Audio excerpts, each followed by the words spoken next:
Hi everyone, welcome back to my channel. My name is Melinda and I am the Cali Crafter here on YouTube.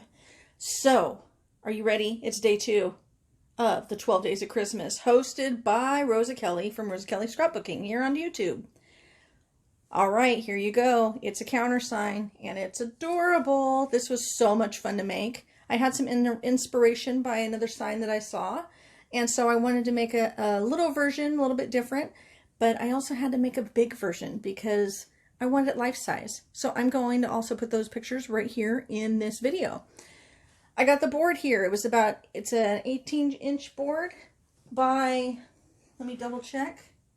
Yep, sorry. 18 inches by 5 inches by about a half an inch, about a finger's width. I painted it with some acrylic paints, the little tiny acrylic paints that you get at the dollar store. You can get them at Michael's and they're like, I don't know, $1. Hilarious, right?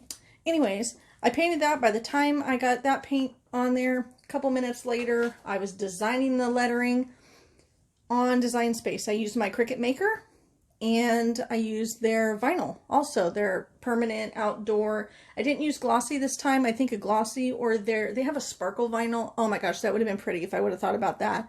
But I just used what I had on hand. I also had these really adorable little snowflakes here. And they're kind of like a glittery, kind of frosted, clear snowflake. And I put those on. It was just too cute. I had to put that on there. Also, I made another one that's about 5 foot tall. I'm going to put the picture in here.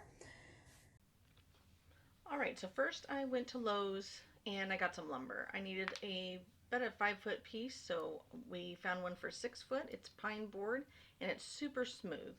So I could have left it 6 foot, but instead I just had my husband cut it down. And he cut it down about a foot to make it 5 feet. Look at him. He's so nice to me. He's such a supportive crafter husband.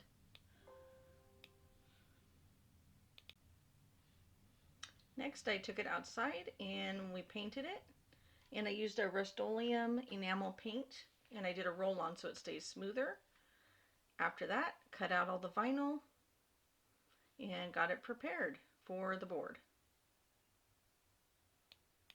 Next, because it's so tall, I took it in my hallway so I can place all the pieces and make sure that they're on there right and straight. Looked good, so I went ahead and placed them. This is what it looked like as they're being placed and positioned.